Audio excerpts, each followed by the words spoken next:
पोहो. शाहिरीच्या रीतिरिवाजाप्रमाणे दोन्ही शहरांचे पहिले प्रारंभ गीताचं, ज्याला आपण शाहिरीच्या भाषेत गणगवळण म्हणतो, ते होऊन ज्या मान्यवराचा पहिला डाव, ज्ञानेश्वराचा पहिला डाव झाला शाहिरीत. बोलण्याची परिभाषा पहा. शाहीर ज्ञानेश्वरजी, शाहिरी म्हणजे शाहीर, बस एवढंच का तुमचं काम? असं आहे तसे आहेत, राष्ट्रीय शाहीर आहेत, फार मोठे आहेत. आम्ही आपल्या तोंडाने आपली प्रशंसा केली. आम्ही तुम्हाला टाकून बोललो कधी? असं कधी दिसलं का? खूप शिकलेत, डिग्र्या सांगून द्या ना. शाहिरीच्या डिग्र्यांना फक्त आमच्या बाकीच्या बाह्यांगाच्या डिग्र्या सांगा, पुरस्कार भेटून जाईल. तुमच्या तरी विचारानं आम्हाला पुरस्कार भेटल. चण्याच्या झाडावर चढवलं म्हणजे आम्हाला मोठेपणा येईल, तुमच्या बोलण्याला आम्हाला मोठेपणा येईल. असं नाही, जाऊ द्या त्या गोष्टी. विचाराची देवाणघेवाण योग्य असेल त्याच्यातून सन्मार्ग तयार होते. हो मान्यवरजी, पहिला डाव तुमचा, आणि पहिल्या तुम्ही ज्या गणात प्रश्न विचारले त्या गणाच्या प्रश्नाचे उत्तर मी तंतोतंत देऊनही तुम्ही ह्या गोष्टीला नाकारता म्हणजे तुमचा दांडगा अभ्यास आहे. दांडगा अभ्यास आहे. ते नाही म्हणे असं होईल का? तिच्यावरूनच तर समजून येईल का तुमचं ज्ञान किती असेल, तुमचं ज्ञान किती असेल. मी इसवी सन कदाचित नसेल सांगितलं, फक्त एवढी चूक झाली ना. इसवी सणावर मी माझं बोट ठेवलं नसेल तर तुम्हाला इसवी सन माहीत नसेल तर तुमची उत्तर कशी चांगली असेल.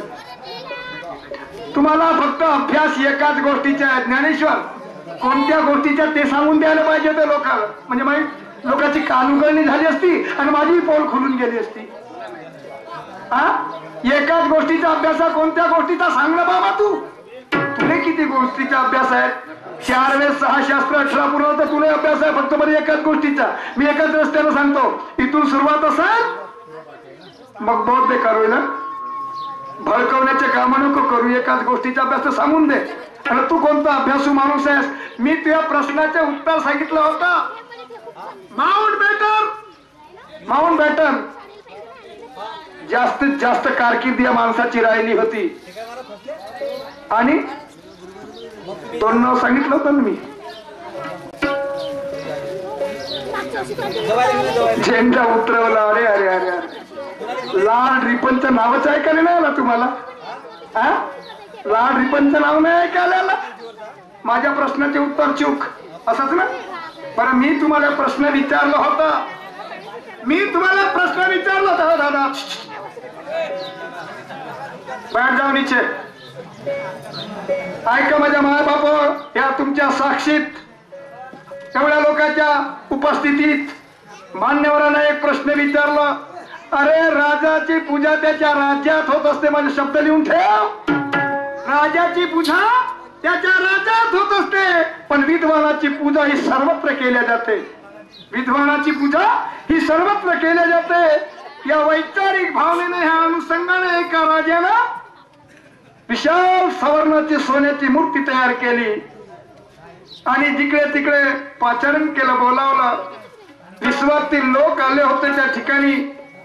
त्याच्या कार्यक्रमाला ते नगाऱ्याचे 3 ठोक मारलं होतं. मुद्दा लक्षात ठेव ज्ञानेश्वर, नगाऱ्याचे ठोक झाल्यावर प्रत्येक माणसानं माझ्या देवीच्या समोर घुटणे टेकून पाया लागायला पाहिजे, नतमस्तक व्हायला पाहिजे, माना झुकवायला पाहिजे. जे माणसं माना झुकवणार नाही त्याला मृत्यूदंडाची शिक्षा देण्यात येईल. 3 माणसं त्या ठिकाणी राहिले होते. आमचा जीव गेला तरी चालेल रे. काय म्हणतात? स्वाभिमान शून्यतेने जीवन जगणं हे नामर्दपणाचे लक्षण. स्वाभिमान शून्यतेने जीवन जगणं हे नामर्दपणाचे लक्षण. हसत हसत त्या यज्ञ कुंडात आपल्या प्राणाची आहुती दिली, बलिदान केलं, परंतु त्याच्या मूर्तीच्या समोर झुकले नाही, माना झुकवल्या नाही. तर ते 3 माणसं कोणते ना तो राजा कोणता, या लोकांच्या समोर ताणग्या अभ्यासाचे मानकरी, मला वाटते पीएचडी केलं असेल धर्मशास्त्रात. हा, पीएचडीचा मतलब होते डॉक्टर ऑफ फिलॉसॉफी. समजते का? पीएचडी बाबासाहेब आंबेडकर, महात्मा फुले आणि छत्रपती शाहूजी महाराज 5 माणसं विद्वत्तेने उभे राहा या ठिकाणी. मनु राजा होता म्हणे, मनु राजाने कोणती मूर्ती तयार केली होती या ठिकाणी बोलवला होता. त्या महात्मा फुल्याची कारकीर्द कोणती? मनुस्मृती. महात्मा फुल्याची कारकीर्द कोणती होती? राजर्षी शाहू महाराजांची कारकीर्द कोणती होती?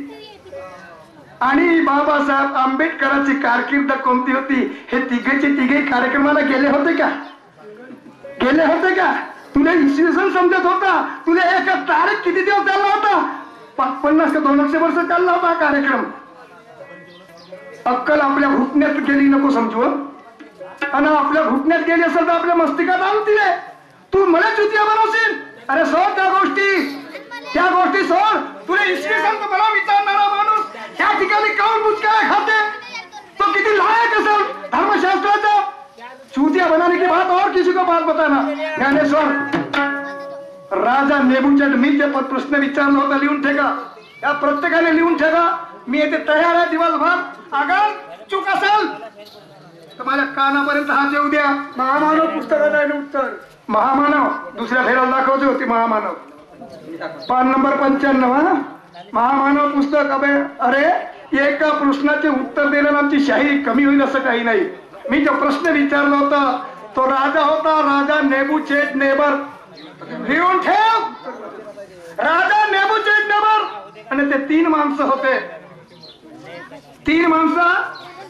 शाद्रक, पहिल्या नंबरचा शाद्रक, मेशाक आणि आवेद.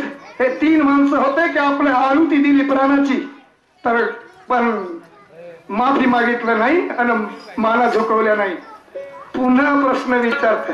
पुस्तक दाखव. जेव्हा महामानव महाकमी पण होईल तर तुला कमी पण होईल. या ठिकाणी आपल्या वर्चस्वासाठी कोणी म्हणण्याचं तोंड शेणाला लावत असेल ते भानगड व्हायच्या नाही जमत.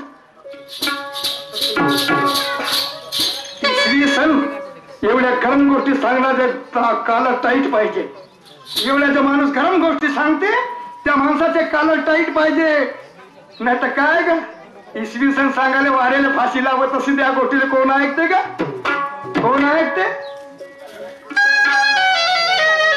अकल के कमजोर जरा गाना बजाना सीख ले. अकल के कमजोर जरा गाना बजाना सीख ले. जान कर अनजान न बनिए मैं फिर सारी देख ले. नादान और मगज का ढीला है. तू है नादान और मगज का ढीला है. अरे आजा मेरे पास, थोड़ी काम चलाना सीख ले. काम है पहचानता हूँ तुम्हारी नजर को मैं. काम है पहचानता हूँ तुम्हारी नजर को मैं. अरे जाने नहीं दूंगा ये हाथ से दिल और जिगर को मैं. ये ऐसा दिल नहीं जो किसी के काबू में रह सके. किस तरह से समझो ऐसे बेखबर को मैं. जो अहले होश में कभी धोखा नहीं खाते, वो दुनिया के बातों में कभी नहीं आते. निहायत सब्र वाले बड़े खुदार होते हैं, किसी के सामने हाथ फैलाया नहीं करते. अमुक माणसा बरोबर गंमत आहे. 2-3 गाणे लिहून देते, शायरी करते. अमुक शहरा बरोबर गंमत आहे. 2-3 गाणे लिहून दे पाहिलीवर पीठासाठी. त्या गोष्टी करून राहिला का? इसवी सन पैसे लेके बाजार चले.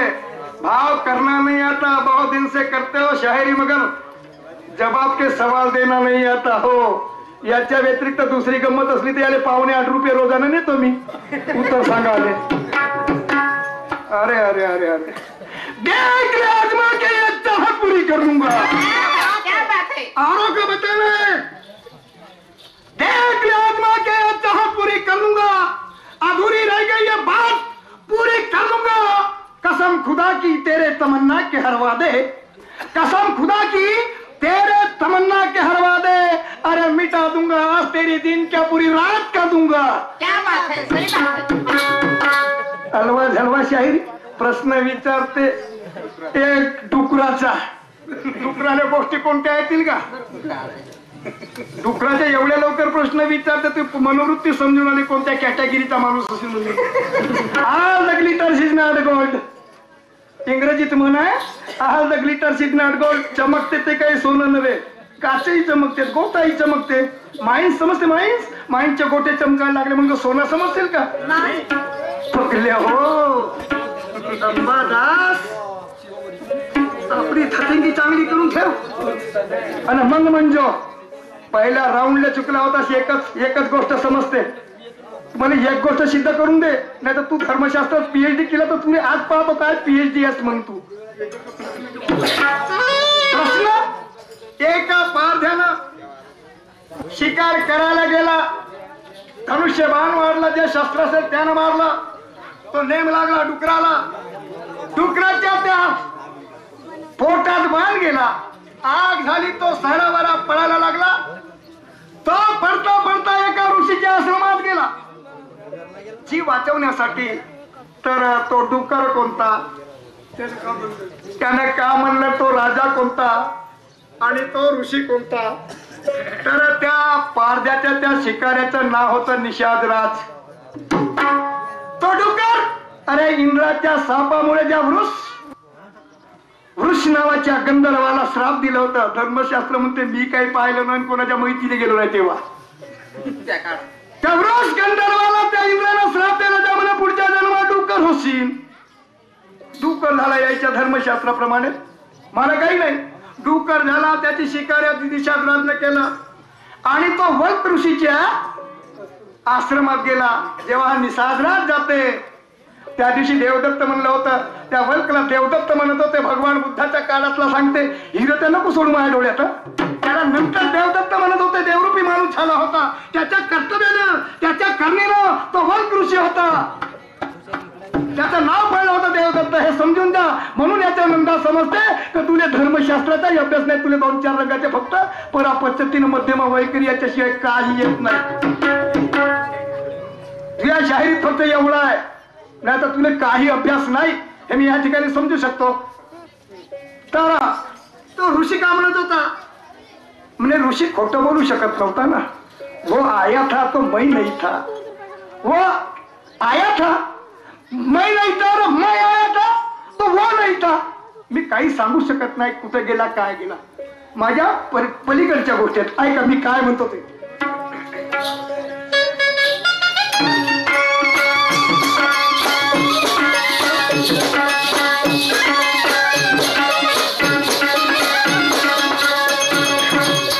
अपने हाथों से ला ला ला ला ला ला ला ला.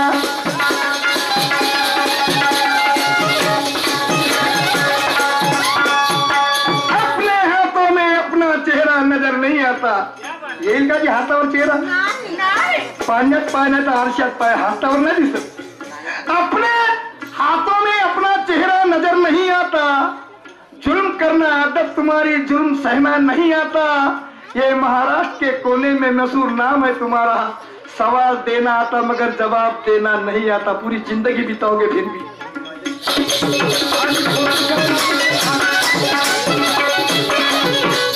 माझ्या बरोबरीचा शाहीर पार्टी दोघे भाऊ एकाच ठिकाणी असतील तर एकाच वेळेस निघालो तर आम्ही छोट्या लहान शहरात मध्ये 22 वर्षाचा दूध पिये.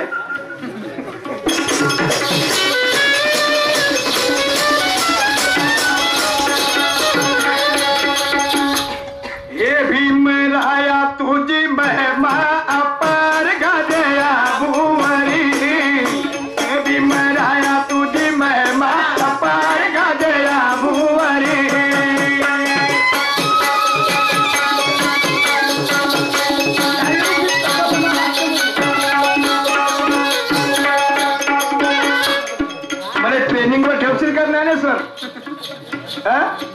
शायरी गीत कसं म्हणावं लागतं म्हणजे नवीन हो मला शिकवते. शायरी गीत कसं म्हणावं, ज्या गोष्टीनं वारसा भेटला त्या वारशाला आपण सुरुवात कुठून करावी हे शिक पाहिजे.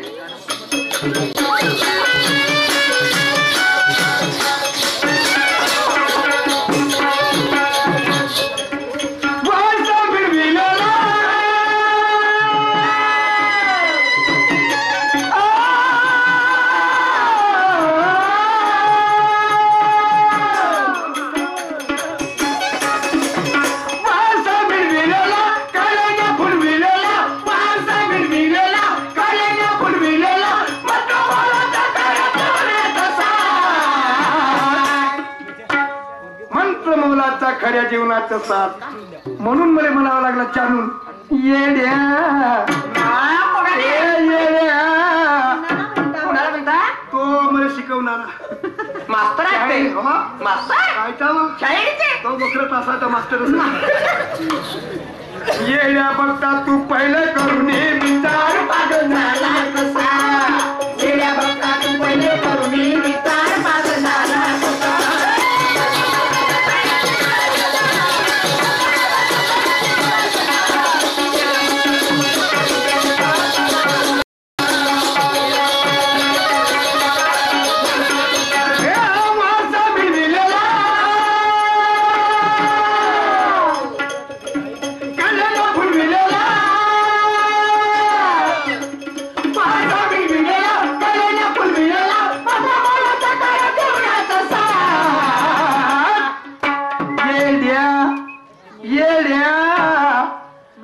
भक्ता तू पहिले करुणी. येड्या कसे राम भक्त पाहिले, हनुमान भक्त पाहिले, विष्णू भक्त पाहिले, शंकर भक्त पाहिले, नाना रंगाचे भक्त पाहिले, दुर्गा भक्त पाहिले, काली भक्ती पाहिले, सरस्वती भक्त पाहिले आणि परमात्मा एकचेही भक्त पाहिले. आता ओके मा ते सगळं चांगले आहे, बरोबर आहे. ते सपाय देवाला फेकून देते ते परमात्मा एक है. बाबा झुमदेवजी की जय, बाबा हनुमान जी की जय. मा हे नाही पटलं मला. हा फक्त वेगळा दिसते. ऐको अरे येड्या भक्ता तू पहिले करून विचार पागल झाला कसा. येड्या बघता तू पहिले करून विचार पागल झाला कसा.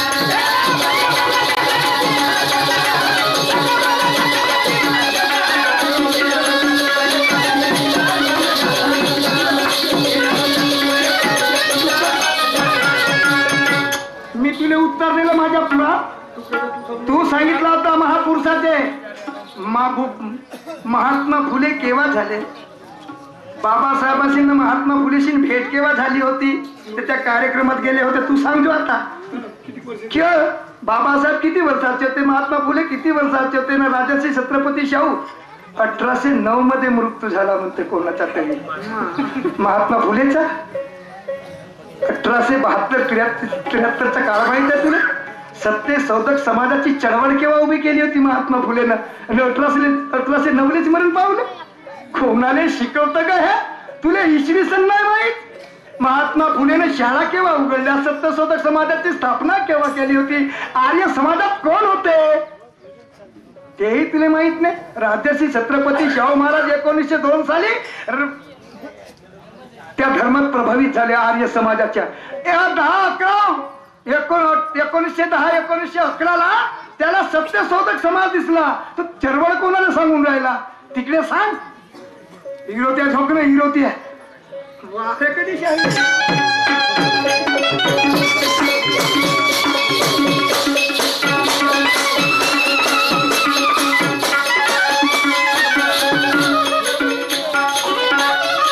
गॅलेलिओ म्हणत होते. गॅलेलिओ कधी कधी शास्त्रज्ञाला माफी मागावं लागते, चांगल्या लोकांना माफी मागावं लागते. नकतो नकतो का भराता मेला वहा गया नाकवाला तो बन गया सबका साला, अशी कथा राहते ना. गॅलेलिओ गेला ना काय म्हणते पृथ्वी महामूळ खराब होईल. पैसे देवाचं द्या नाही नको द्या.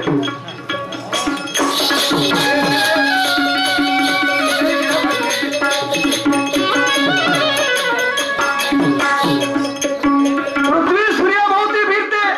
हे लोक म्हणतात पूर्वेकडून सूर्य निघताना पाहिलं ना पश्चिमेकडून डुबते ना. पृथ्वी कशी सूर्याभोवती फिरेल का. पृथ्वी सूर्याभोवती फिरते तर आमचे घरदार पडले नसते का. म्हणे बागेला त्याच्यावर आरोप केला, घुटणे टेकून माफी मागावं लागला सत्य असताना. पण जाता जाता गॅलिलिओ म्हणते तुमच्या मूर्खपणावरून कुठे सूर्य फिरेल का, पृथ्वीच फिरणार आहे. आणि आज त्याच्या गोष्टी अस्तित्वात आल्या, अंमलबजावणी झाली त्या गोष्टीची.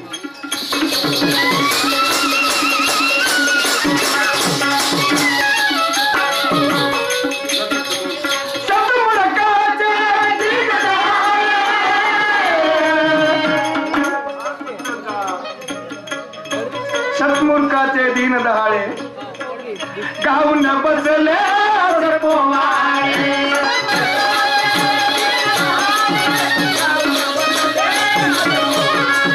सत्मूर्खाचे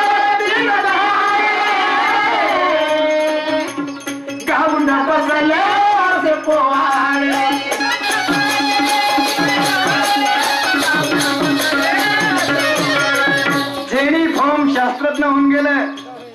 सत्मूर्खाची बळबळ माणसाच्या जीवनाच्या कामात येत नाही म्हणे.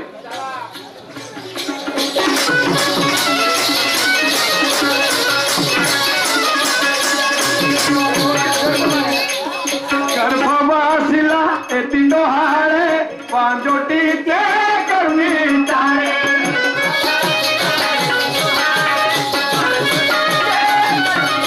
ओ गर्भवासीला येती डोहाळे पांजोटी ते करुणी टाळे.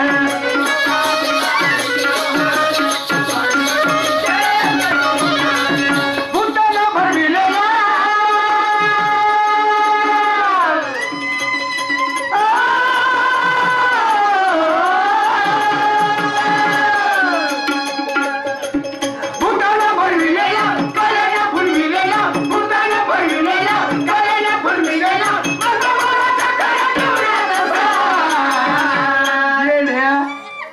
बोलाची वाट पाहता शिकून जा म्हणतो मला.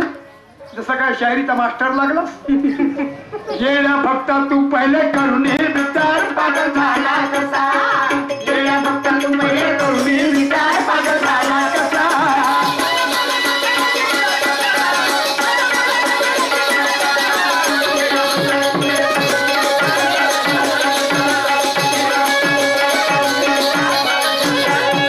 पौराणिक धर्मग्रंथ ब्रह्मदेवाच्या तोंडातून 2-4 किती वाचा. मी म्हणतो नाही. पुस्तकाचं लिखाण आपल्या समोर जे जे आपणाशी ठावे ते दुसऱ्याशी सांगावे. हे जे आपणाशी ठावे ते ते दुसऱ्याशी सांगावे. या युक्तीप्रमाणे ह्या म्हणेप्रमाणे कधी कधी वाचता वाचता आमच्या डोळ्याच्या समोर त्या गोष्टी येऊन गेल्या असतील. ब्रह्मदेवाच्या तोंडातून ब्राह्मण झाले, ब्रह्मदेवाच्या भुजेतून क्षत्रिय झाले, मांडीतून वैश्य झाले, पायातून शूद्र झाले, 5वा वर्ण कुठून झाला तर सांगत बसतील, पाहत बसतील. तर माणसाला जन्म आपणच देऊ शकतात. आमच्या माया बहिणीचा काय जन्म घेण्यात फायदा सार्थक काय. अरे अरे काय केंद्रबिंदू कुठं असं. त्याचे पेशी वगैरे गर्भाशयाची पेशी ऐका मी काय म्हणतो ते.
मोक्ष मिळेल त्या मरणाने.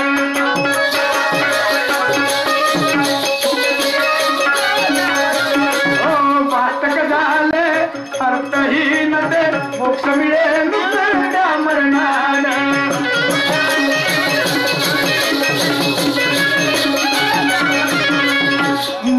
मोक्ष मिळेल नुसत्या मरणानं. तो दंड खुरविलेला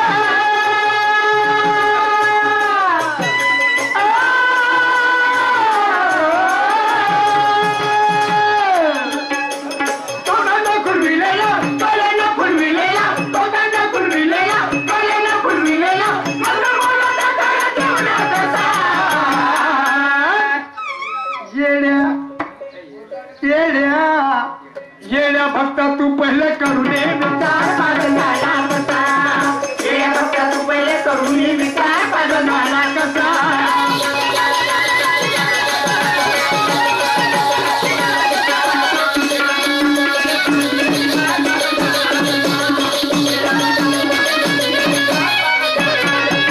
त्या दिवशी मी नावही सांगितलं ते पण पुन्हा तुला आता येते का तर मुद्दाम विचारतो.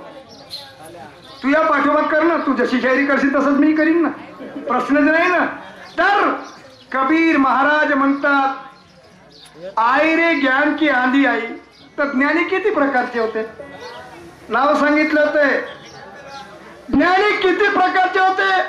कोणत्या ज्ञानावर ज्ञानाची आंधी आली, तुफान आलं, तेव्हा त्याला परिपक्वता आली. आई रे ज्ञान की आंधी आई, तुम तो लकीर के फकीर हो. तुकडोजी महाराजही म्हणतात की तुम्ही आपले नशीब स्वतःच्या हाताने घडवू शकता, तुम्ही तुमच्या कर्तव्याचे मालक बनू शकता, तुम्ही तुमच्या कर्तव्याचे मालक बनू शकता. कबीर महाराजाचं काय म्हणणं होतं? बचे जीवन की करले खुबी, बचे जीवन की करले खुबी रे आप मरे तो दुनिया डूबी. तर आप तो लकीर के फकीर हो, साधो सहज समाधी भली. अज्ञानाचं केंद्रबिंदू काय? अज्ञानाचं केंद्रबिंदू काय? शून्य. प्रॅक्टिकली सांगतो शून्य कसं होते, ऐक मग म्हणजे असं शिकून जा. मग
वरती चढावा, फळ प्राप्ती मध्ये पडाव.